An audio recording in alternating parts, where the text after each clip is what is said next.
je ne peux pas mentir. Je n'ai pas vu de miliciens, seulement j'ai vu les hommes en tenue militaire.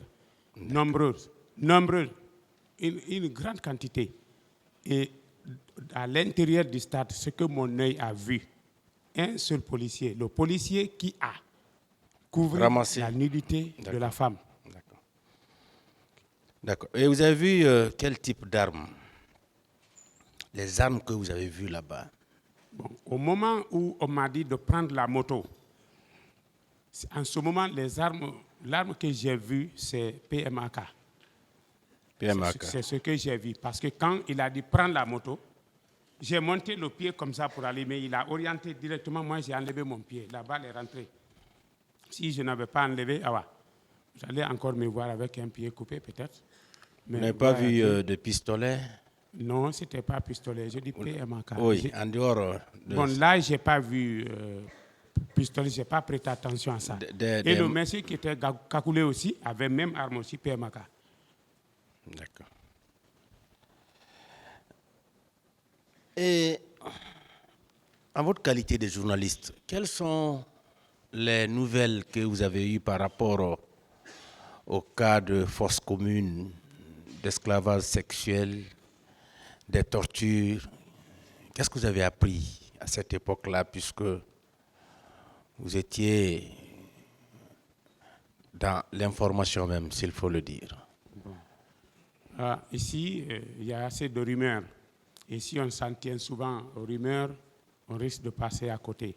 J'ai entendu qu'il y a eu des fausses communes. Où? Je ne sais pas.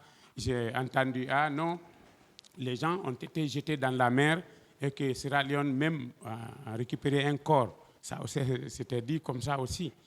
Oui, mais est-ce que c'est vrai? Est-ce que c'est faux? Je ne sais pas parce que je n'étais pas là-bas où Sierra Leone a ramassé un corps. Je n'étais pas où ils ont mis ces gens-là dans une fosse commune. Je n'étais pas là-bas. Donc c'est ce que j'ai juste appris. D'accord. Et je ne développe pas ça aussi parce que ce que tu n'as pas vu, c'est pas facile de le développer. D'accord. Et au stade, en dehors de cette femme nue, est-ce que vous avez assisté à d'autres cas de viol?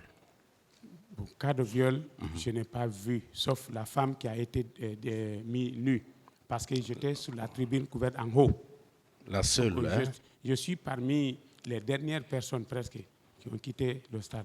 Parce qu'on était en haut, c'est par nous, on a terminé. Ils ont terminé. Et où est votre moto? La moto, c'est resté là-bas, c'est avec les militaires. Ils ont pris la moto? Je ne sais pas s'ils ont pris ou pas, mais quand Baba Mal était venu ici, il devait faire dédicace. C'est moi qui devais le présenter avec maman Hadja Kankalabé. Et je suis parti, je me suis souvenu, là où ma moto était garée, je ne l'ai pas vue là-bas. Depuis vous ne l'avez pas retrouvé? Je ne l'ai pas retrouvé. La caméra aussi? La caméra aussi, l'enregistreur, le micro aussi. D'accord. Merci, Monsieur le Président. Merci, le parquet a terminé.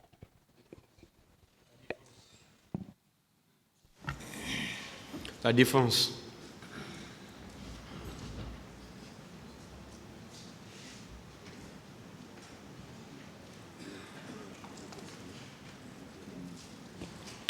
Merci, Monsieur le Président. Monsieur Massaré. Oui. Voilà. Vous êtes allé au stade en tant que manifestant ou journaliste?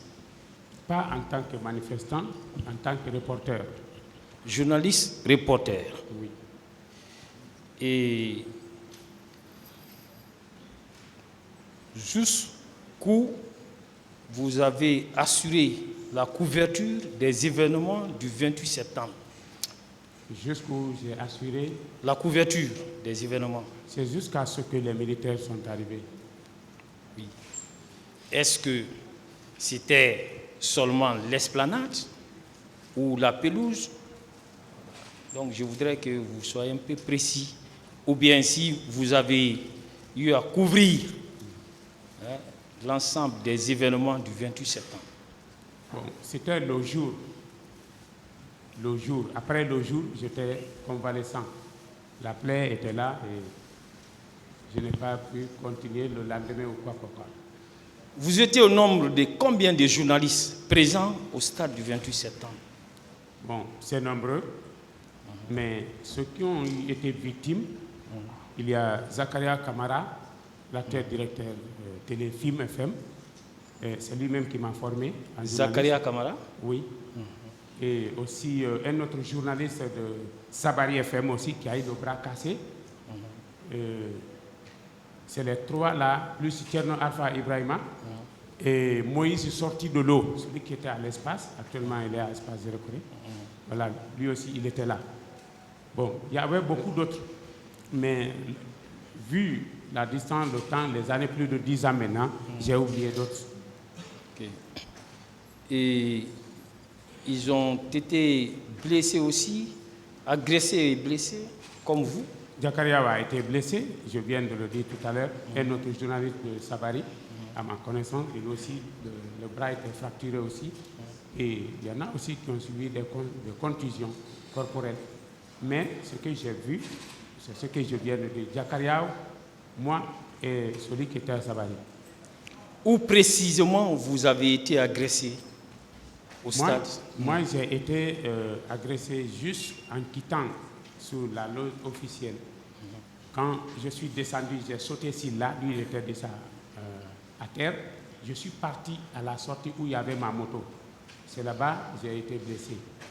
Parce que quand ils m'ont identifié, après maintenant, ils ont dit prends ta moto.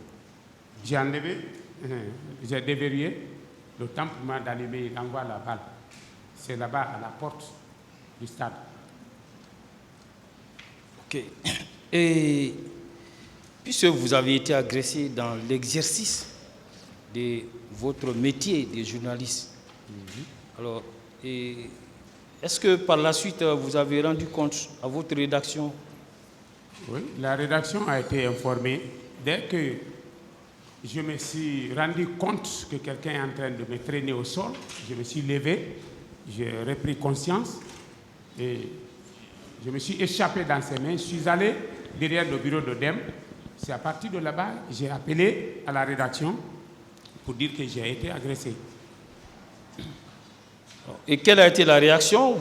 Par la suite, quelle a été la réaction? Ils m'ont dit de se patienter puisqu'il n'y a pas de circulation et il n'y a pas de véhicules. Les rues sont vraiment presque impraticables de garder. La patience, ils viendront me chercher. Pourquoi vous n'avez pas écrit comme M. François Lucien Fall? Il est victime, comme vous. Pourquoi vous n'avez pas écrit comme M. Moustapha Sano sur les événements du 28 septembre en tant que journaliste? Pourquoi? Écrire quoi? Un livre? Oui, un ouvrage, bien entendu. Vous êtes en tant que journaliste, historien des temps modernes. C'est comme ça que vous vous appelez, n'est-ce pas? C'est pas mal. Oui. Peut-être dans le temps à venir, nous allons voir comment est-ce qu'il faut écrire. Mais je pense que les choses, j'ai été bref ici. S'il y avait assez de détails des choses, on pouvait dire, OK, il faut écrire. Mais pour combien de pages, ce que je viens de dire ici? Peut-être on peut argumenter et augmenter autre chose, mais je pense que c'est mieux comme ça. Vous, personnellement, vous appartenez à quelle ONG? À VIPA, à FADIS ou au GDH? J'appartiens à VIPA. Okay. Merci, Monsieur le Président. Monsieur Mansaré, hein? Oui. Je voudrais savoir si, à l'époque, il pouvait y avoir des caméras de surveillance, puisque vous êtes journaliste. Où? Au niveau du stade. Le stade, jusqu'à présent, n'a pas de caméra de surveillance. Et est-ce que vous pouvez imaginer ce jour-là qu'un journaliste pouvait y sortir avec ces éléments qu'il a pu filmer? Ces caméras. Reprenez la question. Est-ce que ce jour, un journaliste comme vous pouvait sortir du stade avec sa caméra ou avec des éléments qu'il a obtenus? Moi, je pensais sortir avec. Sinon, c'est pourquoi j'ai envoyé. Si je savais qu'on ne peut pas sortir avec ça, je ne peux pas prendre une caméra chère comme ça, amener ça au stade sans laisser à la maison. Vous savez pourquoi je pose la question? Non. On nous a dit qu'il y a des pièces du dossier, des éléments. Qui a ces éléments? C'est ici, quelque part. Est-ce que selon vous, un journaliste pouvait sortir du stade avec des éléments qu'il a enregistrés? Vu la situation, c'est ce que je viens de répondre tout à l'heure. Oui. Si je sais qu'en allant, je ne peux pas sortir avec ça, je peux le laisser à la maison. Et ceux qui ont eu des éléments ou des pièces, ils n'ont qu'à les montrer aussi.